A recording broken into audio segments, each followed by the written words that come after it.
Hey everyone, Jamie here from TechnicalCafe.com, and in this tutorial we're going to be talking about variable scope in PHP and why it's important to recognize what the scope of a variable is so that we can avoid causing errors within our PHP scripts.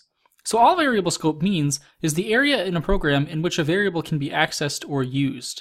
So if you have a very long program with many functions, it's important to realize, maybe you can't use a variable in a certain location because it's out of scope, meaning that you get an error message when you go to reference that variable. So let's take a look at a couple of examples of variable scope and kind of get an idea of what it is and how it works. So what we're going to do is create a function to print somebody's name to the screen. So let's go ahead and say function, and we'll call it print name. And what we're going to do is open up a code block here.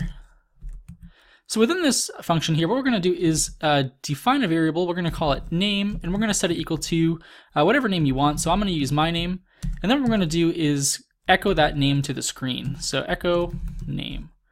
Now if we jump down here and call that function, so print name, let's save our code here, jump over to our browser and refresh, and you'll notice that our name gets printed to the screen when the function is called. So let's say that we want to print this name variable, whatever's in this name variable, without using the print name function. Let's try that and see what happens. So let's say echo name, and let's save this, jump back over to Chrome, and take a look. So you'll notice here that we have an error message, undefined variable on line 11. And the reason for this is because we're trying to access a variable that's out of scope. This name variable here is out of scope of our echo statement. And the reason for that is because any variable that we define inside of a function is local to that function. And that means we just can't use it outside of the function.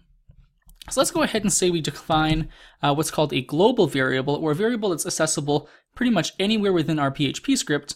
Let's take a look at what happens when we do that. So let's say name equals, and we're going to give it a different name than what we used within our function. So let's say David, and let's go ahead and see what happens when we echo the value of name now.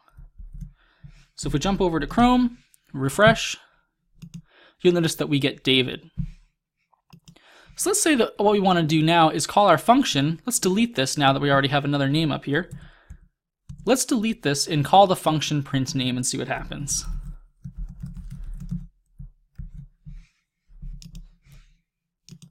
You'll notice that we get now an undefined variable on line 7. So if we jump over here to our text editor, you'll notice that the value of this variable name is undefined because we're using the local value of the variable name. So if we were to jump up here real quick and say name equals Jamie,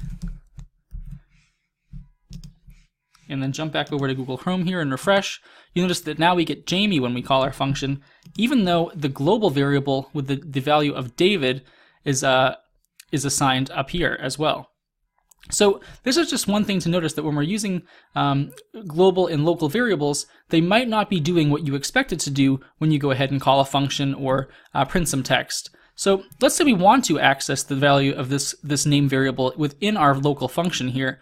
What we can do in this case would be, let's delete this, and we can use what's called the globals array in PHP, which contains the global variables and allows us to access them even when they're not in scope. So we can do that by saying echo, and then we're going to do all caps globals, and then we're going to access the value of this variable here by just using what the name of the variable is without the $sign. So we're going to say echo globals name, and now when we call our print name function, what should happen is we should get the value of this global variable up here without getting an error. So let's save this, jump over to Google Chrome and refresh, and you'll notice that now we get the value of David. So this is basically what to do. This is basically how variable scope works in PHP. Let's just do one quick example. Even if we had the value, a local variable called name, and we set it equal to Jamie, because we have this global variable name being referenced in this function, it should still print the value of David when we go to run the function. So let's jump back over to Chrome and refresh, and notice that we still get David, which is 100% what we want to do based on our code here. So feel free to play around with this, maybe try functions within functions just to get an idea of what happens. Try loops, things like that, and let me know if you have any questions in the comments section below, and thank you for watching.